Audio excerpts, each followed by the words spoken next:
right, parts. What are we on of Evangelion? 5, 6. It's 4. Are you sure? I might. The editor and me might even divide up even further. Oh, jeez. So, Part 37. Hi, if you're still listening, why? Yeah. So this has become less of a podcast comparing two different forms of media, and has actually become a social experiment, seeing what happens when three peculiar nerds are locked into a room with alcohol all night and try to discuss their favorite media and try to explain it, and realize how batshit it sounds. If you are like familiar with fandom spaces, this is basically what it is, just online 24/7. I think we're coming to grips that this may not be as great as we think it is in our heads. That's the weird thing, though, is like, if you watch the show and the movie, it makes sense. Not that the plot makes sense, but I mean the reason that people like it makes sense. There's some great visuals throughout the show, really interesting characters. There's a lot of really cool, the introspection scenes for being PowerPoints, as I've said, they have some good, cool stuff in them. Like, the show has a lot to going for it, and it's worth a watch, for sure. But, like, yeah, trying to explain it after the fact is, like... No, man. Also, maybe don't watch it with your parents like we did. Yeah, this is... yeah, if you well, I personally think it's funny to subject people to awkward media. If you were born prior to the year of 1980, I do not advise watching this. If you're a boomer, no. Yeah, I think I made the comment we were watching End of Evangelion earlier. There's a meme that, like, oh, if you showed X to a Victorian child, they'd have a brain aneurysm and die.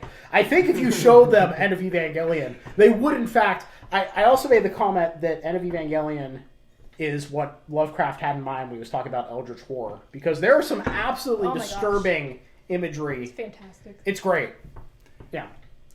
But so, first we got to finish the show before we talk about it. So, as we left off with the last part, that what follows could either be interpreted as two distinct endings, and it's like the Clue scenario, pick your ending, or these are two sides of the same coin. Going through all of the various interviews, or at least the ones that I can find easily at my disposal, so very few of them, the interviews from different production crews, cast members, everybody has a different interpretation if these endings are the same, just on different perspectives, or they're very different. I think we'll go through them first, and then I'll ask at the end what we feel, if this is the same ending or two sides. But first, let's start with how the television show ended. Episode 25. Yeah, so we get some white text on black screen that says, hey, remember that human instrumentality project that we mentioned like 4 times? Yeah, that's happening now, and all the souls of mankind are being gathered into a single entity. And so the episode focuses on essentially Shinji, Rei, Masato, and Asuka basically having some self-reflection on the meaning of life and why they're there. Very relatable. And, you know, kind of going through, like, each of their, like, internal monologues and working through all that. And basically Shinji finds out, at least according to this, I don't know if it was clear in the show when I watched it, but according to this write-up, Shinji discovers that he has created a solitary existence for himself, basically where he can be the only one that exists, and he kind of finds out that, hey, I don't really like this. I think that kind of goes into him being afraid to be hurt by other people. Yes, the Hedgehog's Dilemma. Yeah. Which they bring up throughout the show. I think that's what it is. Like, he's so afraid to be hurt that he just decides to be by himself, but then realizes that's not really a way to live your life. Yeah. Unless you're me, then do it. Yeah. Anyway. Yeah. So I think Shinji first is basically just bombarded with all the voices, attempting to explain to him what's happening, and they're struggling because they're all talking over each other because, well, human instrumentality puts all your brains into one mush, so it can get quite noisy in the orange juice. Yeah. So eventually he just gets so fed up with all the noise, is what I'm interpreting, and he decides, fine, I can do anything you say, then I want to be by myself. And he completely makes his own world where... So is that where he ends up in, like, the school gymnasium? I think first he actually walls himself off, and then he's like really minimalistic, and then slideshow mode. And then I think when he starts like, maybe I don't like being by myself, and then that's when everybody's like, well, you can like make different universes in this, and he's like, oh, let's try it. So then for like 5 minutes, the show comes back. That's what it feels like. After all of his minimalist art, the show's back for 5 minutes. Yeah. And it's actually a very different show. It's actually a very normal show. Oh, that's going in episode 26. Oh, I'm jumping. It is? Wow. Yeah. We're not. I thought we were on episode 26. Well, 25 is just like, boom, footnote. But yeah, no, going into episode 26, yeah, he basically envisions a world where he's not an Eva pilot, and like his parents are both alive and not awful people. Well, I think there's a manga. I think Angel Days spins off this. Yeah, but like, I'd like to read it. Asuka's like his childhood friend who is still Shinji. She's still the same. She's still Tsundere, but like a little kind of. Yeah. Do you have to explain what a Tsundere is? No, you could do that. We're too far gone. Yeah. We're too far gone. But yeah, and then they're like on their way to school because they're late, and they run into Rei, who's doing the thing where she's got the bread in her mouth, the toast in the mouth, which is a trope, which is very cute. And Masato's their teacher, and like Shinji's like, wow, maybe I don't have to be an Eva pilot, and I can like build my own future and not be like depressed all the time. And at that point, we get the classic congratulations scene. Yeah. Oh, it's my favorite one of those scenes. Which has been memed to hell. You might have even seen it and not even known it. But basically, Shinji is sitting on a black chair, and the world kind of shatters, and he's surrounded by all the other characters from the show, and they're clapping and going, congratulations! Congratulations! I really reference this like once a day at least. Yeah. Congratulations! It's come up a few times at work. Yeah. And I have to explain it all. And that's kind of where the show ends. Yes. I love it. So the original ending takes 2 episodes worth to do not a lot. That's not I'm necessarily criticizing it not doing a lot. Visually, it's stunning. It's visually interesting. Yeah. It's definitely... Really, I think this is one of the earliest shows I can think of, like, in the cartoon realm or the animation realm, where it, like, switches mediums a lot. Because you have, like, the drawing style changes drastically throughout these past 2 episodes. Like, you're getting super abstract. Then you're getting, like, I think there's chalk drawings. Oh, yeah. It's, like, beautiful. Like, it's going all over the place. It's minimalist, but it's also still beautiful. Yeah. Yeah, it's great. It's so weird, and it's arguably its most minimalist point. The show actually gets the most beautiful it's ever been, like, in terms of artwork. Mm-hmm. Honestly, my favorite trope in animation is just having, like, a bunch of different styles in one media. I think it's just visually appealing. Yeah. And when you look at life is all different and all in different situations for different people. So it kind of reflects that, I feel. It also is when the show gets the most meta, where it gets to the point. I don't think it quite gets there, but it's almost borderline acknowledging, yes, this is a show. Yes, the characters realize now that they're in a show. It doesn't get quite there, but it's very clear when you read into the interviews about how... And I mentioned in several parts earlier how the production team embraced that everything was coming off the rails, everybody was overstressed, and they're like, let's just work that in, that this is where we're at, folks. There's not much left of our sanity or to put this final finale together. So here you're seeing the inner workings of animation. Like, what do you want? Do you want to look like this? Do you want to look like that? You choose. You decide. It's a very serious take on it, where much later shows... I'm trying to think, like, I can't believe I'm bringing this up in the middle of a talk about Evangelion. Chowder. I love Chowder. There's a moment in Chowder where they realize that if we have no budget, there's no animation, and immediately cuts to the voice actors. And there's for about a minute worth of the voice actors trying to raise money to get the animation crew back in business, and they're out there trying to get a car wash. It's fantastic. Chowder is underrated. And an Amazing World of Gumball did something else similar too, where the animation, several times I think where the animation, the budget's running out or something's happening or they're going to get canceled or something, and the animation just goes whack more than it usually does.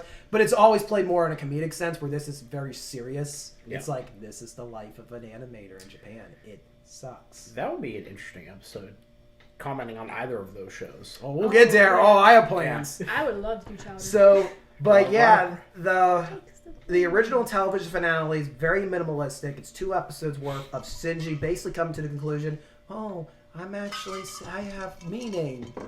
Mm-hmm. Takes 2 whole episodes, but it doesn't seem arguably the entire show. It doesn't seem like a lot, but at the end of the day, you can argue the show's not about all of what we just described in the previous parts. that it's actually just about Shinji just coming to learn to love himself. Yeah, the plot is just a vehicle for Shinji to have this revelation. It's coming Shinji of or age. Anno? Both, depending on your point of view, I suppose. But not everybody was happy with this ending. Yep. Plebs. So Anyway. we got another ending.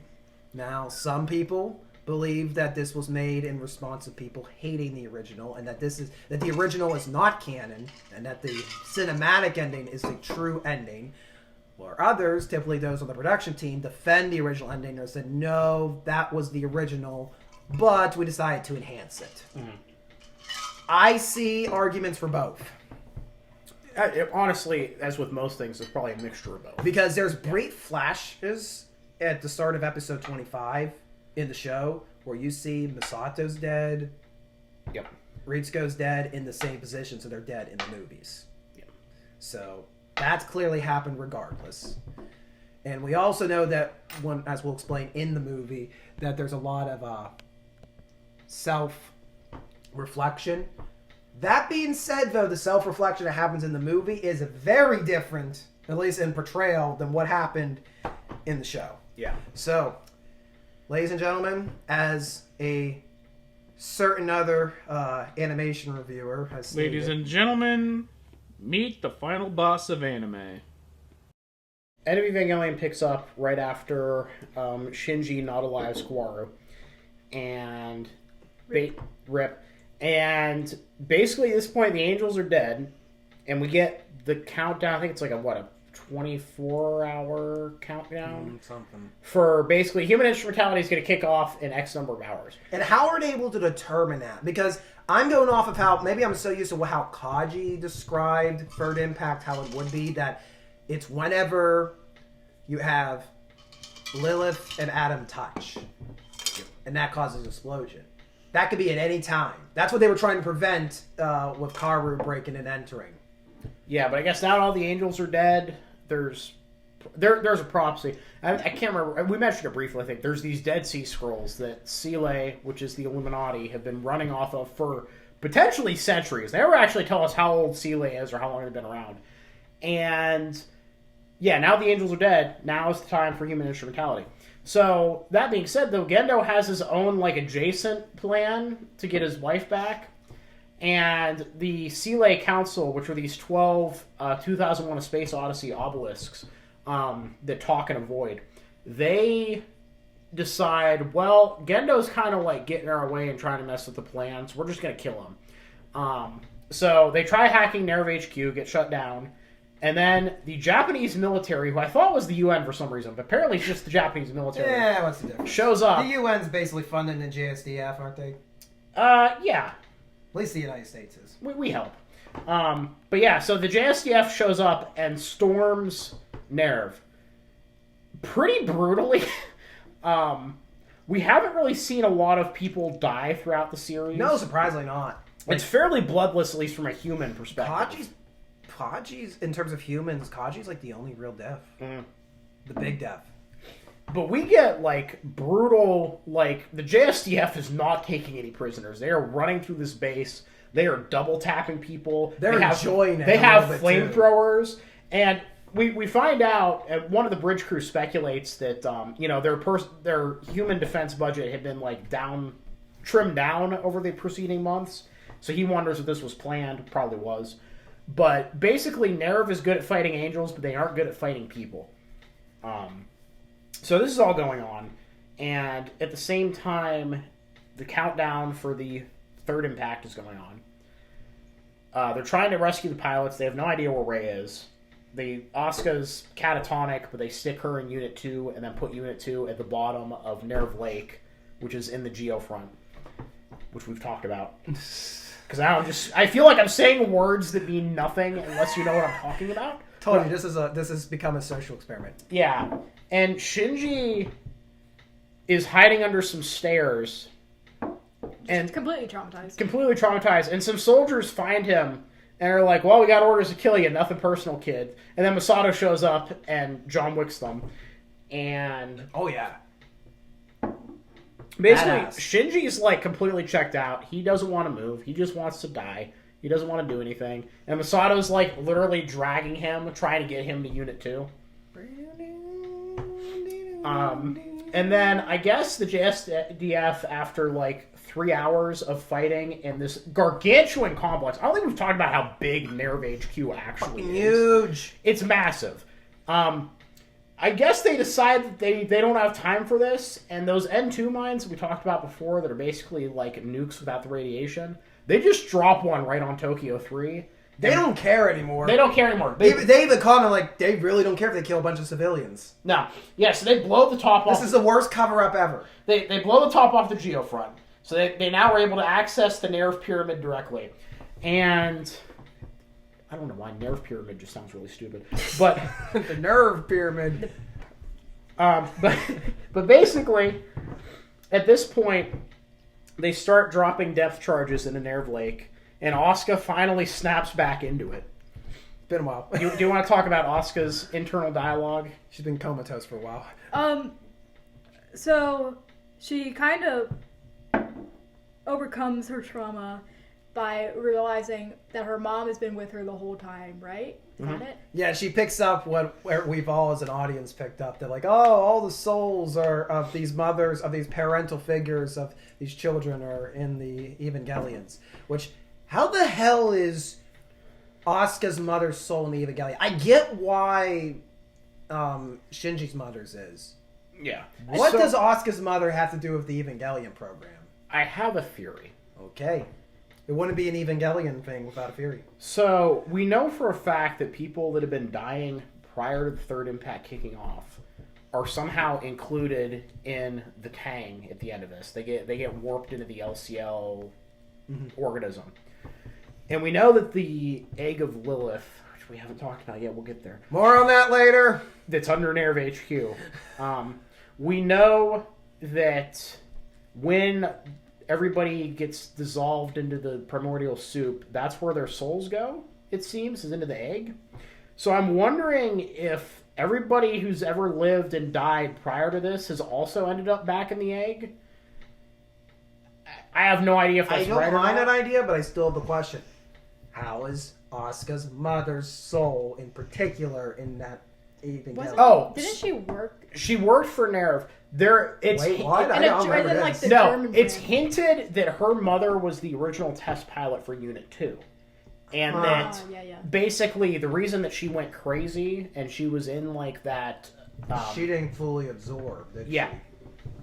That's the result. Okay, that makes sense. At least that's my understanding. No, that actually makes complete sense. Take it with a large piece of rock salt. Thank goodness Yui didn't come out of Ava 1 then, because she would have been messed up. Yeah. So Asuka realizes this, and it gives her the strength to like break out of her like comatose state of depression. Oh, and she openly admits it too. Like, at least in the version we watched, she's like, "Oh, I've been comatose for a week."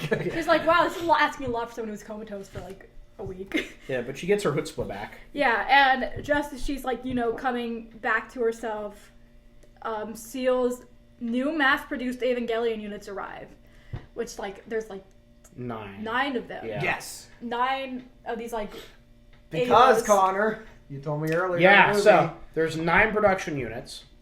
Then you have Rei, Asuka's, and Shinji's units, which brings us up to 12, which is a very biblical number.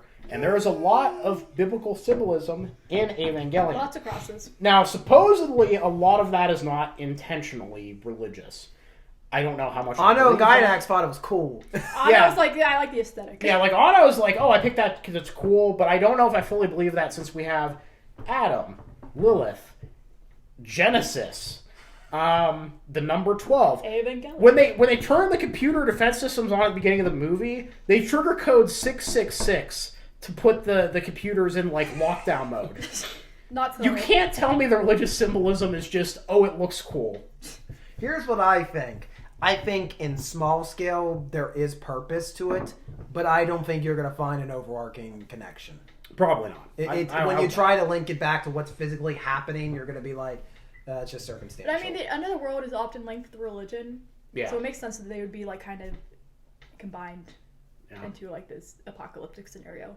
Boy, do you think that's what John saw when he read the Book of Revelation? He was just watching End of Evangelion. He's like, Yeah. it's messed up. He's like, this makes no sense. Whatever. But this leads us to some of, frankly, Oh my god, the favorite best scene, fight scenes in the entire my series. favorite scene in Evangelion is Asuka putting her whole self into defeating these 9 Eva units. And she does. Now she breaks her umbilical cord, her power cord early on, so you're given like this. I cannot stress that this probably is the best fight sequence in the entire really franchise Yes, up to this 100%. point that I've seen. Yeah. She like martial arts. She's You like got- freaking sword. She's like the freaking battle in England, the Berserker at... What's the bridge? You know what I'm talking about.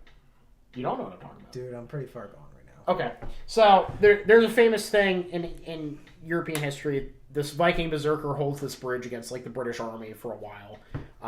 That's basically Asuka. Asuka goes like full on berserk mode without like losing control of But she's Eva. given like the scene is perfectly set up. She's got a time cap of 5 minutes. She got to take out all 9, and she even calculates I got 20 seconds for each. Let's go. And she does it. She really comes out of it, has become basically back to her normal self, and does it. But then they reanimate, and at this point, her Ava's out of battery. Yep. She can't really move. So we get the scene of them throwing like a spear of Longinus, like kind of looking thing. It's not technically It's though. not the actual spear. But they throw it, and it hits her Ava in the face, which causes her to. Since get her hit in the sync eye. ratio is so high right now, that means She any feels feel. it physically. It's not just she feels it; she is getting Yeah. hurt. And ultimately, she loses an eye. Yeah. Well, she doesn't just lose an eye. There's a very brief moment when they start throwing all those spears. You see it very briefly. Her hand completely splits in 2. Yeah. Her I arm saw it for right down one the middle. frame. Yeah. Yep. So she's like this. You hear her screaming. You see her like freaking basically being torn apart, and she's like doesn't want to give up yet. So she's trying her best to like try to get her Ava to move. And all while this is happening, Shinji by now has been dragged to where Ava 1 is. Misato's barely got him motivated to go in. And then she died. She's dead. Yeah, she kissed him. Again, a whole bunch of sexual stuff that we really can't get into because it's YouTube. That she hoped that would motivate him enough, but she also left a bunch of blood on his face, so thanks. Yeah. More trauma. And then she Plus bleeds 1, out minus on the 10 floor. karma. To be fair to Shinji, by the time he gets down there, the whole room is filled with Bakelite. Which we had this discussion. Why Bakelite? Because basically, Nerva's getting their crap kicked in so hard by the JSDF that they're like, okay, we gotta buy time. We're gonna flood the entire base with Bakelite. Funny. Which works, I guess, but at the same time, Bakelite. I'm just picturing... Anybody have an answer in the comments section? There's just please. pipes full of liquid Bakelite in every room in Nerv at all times. Wouldn't spray foam be better? They had spray foam in the 90s. That's kind of like a sci-fi thing. So, But I mean, this even takes place in 2015, right? yeah. So they had it then. Nano machines, son. So yeah, he can't get Ava 1 out. So he's, to be fair, he has partly a reason to feel defeated because he's hearing over the intercom like, Asuka's screaming. yeah, and he can't do anything. She's getting ripped apart. She's literally being disemboweled. Like these freaking Ava units are basically like tearing her apart limb by limb, tearing out intestines and stuff. It's a beautiful scene. Honestly, it's one of my favorite scenes. I love Asuka. It's very well animated. But such a good animation scene. Oh yeah, it's the animation's on a whole Holy. other. To be fair, for the whole movie, the animation's on a whole other scale Yeah. than it was. It's in the, amazing. and that's mostly because this is why the movie was made, because it's like you want to see Evangelion and unlimited budget. Here you go. This is what it looks like when Anno's allowed to do whatever he wants with no worry about financials. It's fantastic. So like, and then over the intercom, he also hears Maya from the bridge crew talking about how Asuka's gone. She's dead. Yeah. Basically. And this causes Unit 1 to break free of the Bakelite. We have a bit of a theory when we're watching a movie that the reason that Ava 1 doesn't activate till after Asuka's effectively dead is because that his mother basically is like, dude, you're going to get massacred if you up there right now. Yeah. Yeah. And I do like believe in that theory. Yeah. So while all this is going on, Gendo and Rei go down to Nerv's sub-basement where Lilith is on the cross. By the way, after this moment, we're done with a very straightforward plot. Yeah, this is where stuff kind of goes wacky. And Or even for wackier. Evangelion, this is off. We're not just off the rails. We are flying through the Galactic Railroad. We are off the Venus, motherfuckers. It's that point of the night. But yeah, so they get down to back where the Requarium used to be, and Ryutsuko's down there, and she points a gun at Gendo and is like, "You know what? You betrayed me. Like, I'm gonna make sure your plan fails. Mom, I need your help." Because, again, her mom is the supercomputer for Nerv. And she clicks a button that I think is supposed to, like, shut down the supercomputers or blow them up or something. But her mom chooses Gendo. Her mom overrides the self-destruct because apparently she still loves Gendo Why? more than she loves her daughter. And Because it's Evangelion. It's so heartbreaking. and Honestly. Ritsuko doesn't even really have time to react before Gendo just pulls out his Glock and shoots her. She's gone. I don't think it's actually a Glock, but I have no idea what the handgun is. And there's also a meme scene here.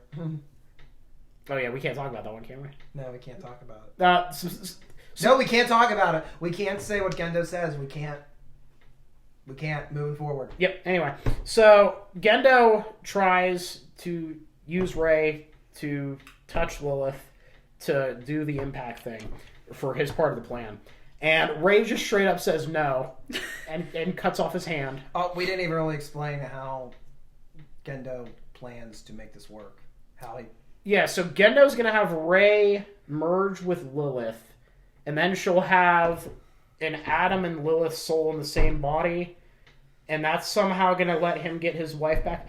Again, Gendo's a really smart, dumb person, it seems like. Because again, if everybody's returning to the primordial soup and we're all going to be linked together anyway, and it seems like you basically have unlimited power in the soup to manifest. And if we are going with our theory that all the souls, even dead souls, are in that seed of Lilith, yeah, you're going to meet your wife. It seems very strange. I feel like we must be missing something important somewhere, but for the life of me, I have no idea what it is. Yeah. Why does Gendo have to go for all this? I honestly would like to think that out of grief, he wasn't thinking straight.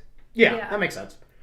But yeah, Rei straight up rejects him because she loves Shinji because she's his mom. Yeah, so we find out that Rei is actually a clone of Shinji's mom. I think we find that out during the series, don't we? Yes. Yeah.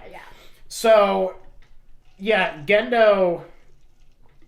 We can't talk about that yet. We'll get there. But we'll get there. Everybody say it with me now. Yeah. We'll get there. We'll get there. Now, so Unit 1 breaks free of the Bakelite. And oh gosh, this leads to all the weird shit that happens. Yeah, it's all downhill from here. It goes outside of their headquarters. I don't know if we can even explain it at this rate. This is where Shinji, it gets... this is another good the animated sunglasses scene are going on for where me. Shinji watches the Eva units, the mutilated Asuka, carrying parts of her to the sky. For no good reason. No, and he freaks out, obviously. And if you're an English, if you're English speaking and watch the original ADV dub, you get Spike Spencer's iconic scream.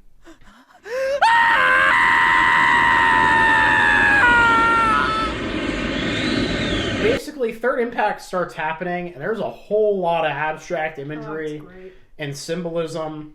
It's hard to explain. One of the symbols that shows up a lot in the movie is the Tree of Life from alchemical mysticism. Look it up, you'll see what I mean. But basically, yeah, at this point, we're told, or we found out earlier, I can't remember, but basically, everybody has an AT field. I know we mentioned that. And basically, what the Third Impact is everybody's AT field dissolves, their bodies dissolve into Tang, and their souls join the big soul pile. And you get a good song. Really good song. To the second best song in the whole franchise. Yeah, so basically, the entire planet dies, gets absorbed, while Komsusurtat plays over the earth, just turning red and souls flying around everywhere. It's some beautiful and disturbing imagery, and honestly, I would tattoo that whole sequence on me, honestly. Yeah, and Komsusurtat is a great song, especially in this context. Mm-hmm. But yeah, so we actually get pictures of the bridge crew are some of the only people left alive in Nerve HQ right now, and we get to watch them kind of get absorbed into the hive mind.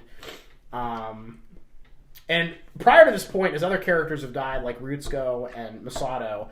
In their like last moments, we also see like Ghost Ray kind of just T-posing over their Just bodies. like there, yeah. Yeah. Oh yeah, Ray's just turned into a giant white naked version of herself. I forgot to mention that. Yeah, that's also a thing that happened. God mode. But anyway, so the third impact happens. Everybody gets absorbed in the soup, and then we get back to introspection. Woo! Woo! Surprisingly, there's not that much. I was really surprised how It's fairly small short compared to the TV version. Yeah, it's fairly short. The long and short of it is that rather than realize that he can create his own worlds and do whatever he wants as in the TV version, in the movie version, Shinji basically basically through his relationship with Rei, makes it so that if people want to leave the Tang and return to having like physical bodies and being separated from everybody, they can. That's my I think that's the interpretation. Yeah. So we'll go with that. That sounds good. That sounds wonderful, Connor. You're fantastic. Yeah. So anyway, it cuts to the end of the movie. Rei's giant ghost body is exploded. Earth's kind of screwed In at this violent point. manners, no less. Yeah. It's like it's weird for what we're calling a ghost body. It completely There's a lot of blood and disintegrates. bones There's a and lot, stuff. just a little bit of blood, just a little bit. May or not create a few new lakes on the earth. Yeah, well, that's where. So the other thing is when they retrieved the egg of Lilith that we were talking about, they like what's the southern island in Japan? It's just gone. Like It's gone. Yeah. So the Earth, I don't know how it's going to recover from any of this, but it cuts to Shinji and Asuka are apparently the only two people who've like gotten out of the LCL yet, and they're laying on the beach shore, and Shinji immediately sits up and starts strangling Asuka for reasons that are related to the introspection that you'll see if you watch the movie. Just go watch the movie. We're not explaining the introspection. We're not explaining the introspection.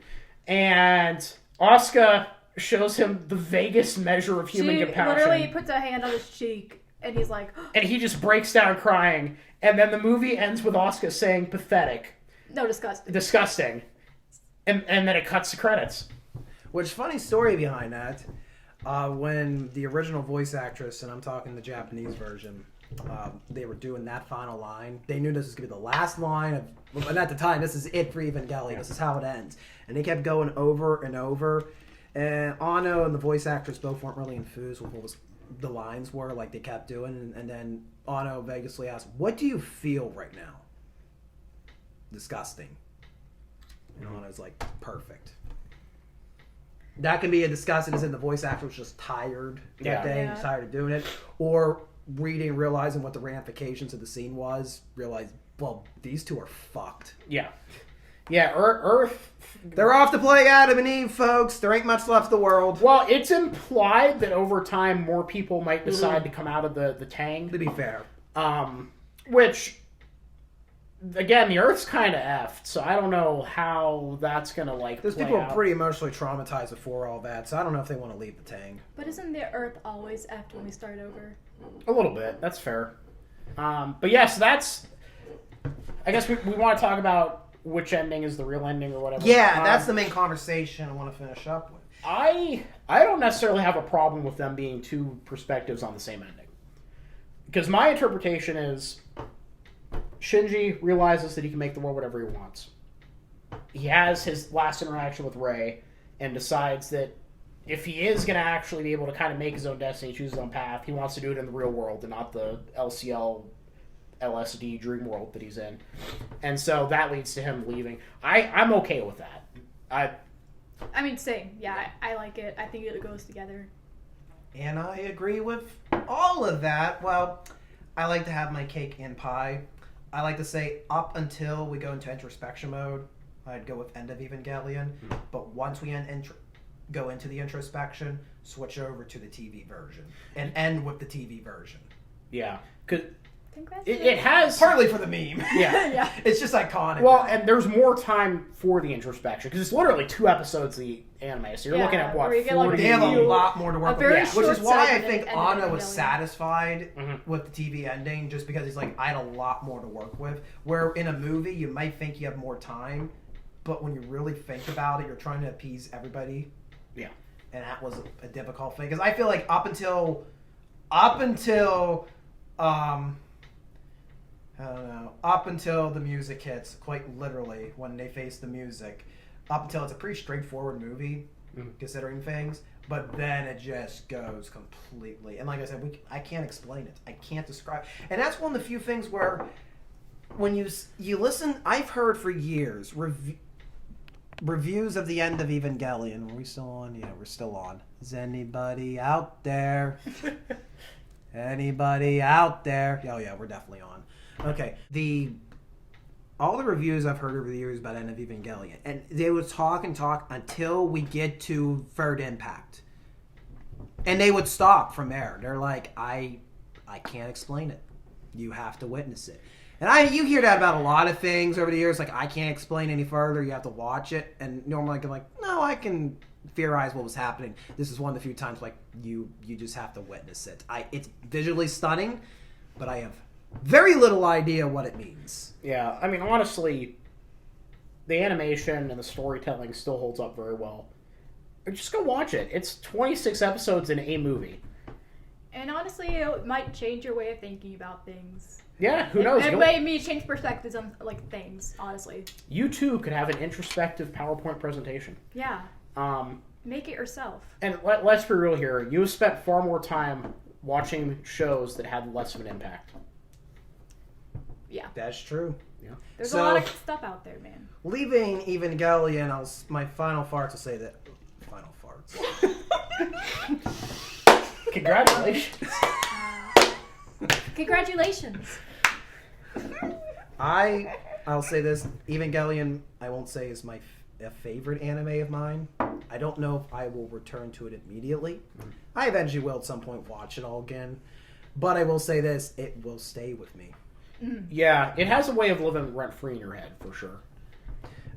So, any final thought? Now, granted, we are going to come back. We're going to be comparing this with Pink Floyd's The Wall. Remember, this was supposed to be a comparison. Dear God, what have I created? So, any final thoughts on Evangelion itself? I have 3 anime that are my absolute favorite, and it's one of them. It's one of them. Yeah. It is in my top favorite animes. I will say, I'm looking forward to eventually when we do talk about the rebuilds. We're doing it. We're doing it this winter. If you thought this was whack, oh my gosh, the rebuilds. Basically, the first two good. rebuild movies are recaps of the series. Movies 3 and 4 are brand new territory, and I can't even explain. I know little, so I'm excited. It's I've intentionally left myself in the dark on the rebuild. Oh, it's some of the most gorgeous animation I've ever seen.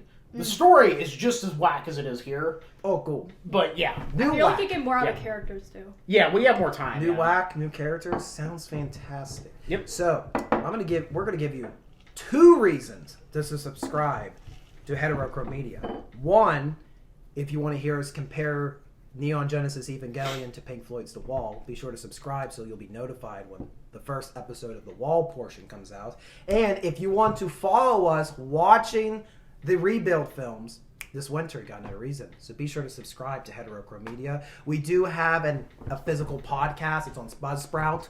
So be sure to follow us to that page, link in the description below. And give a like to this video if you enjoyed listening to us ramble about, again, the final boss of anime. Thank you guys for watching. We will see you again next time. Bye. Later, skater.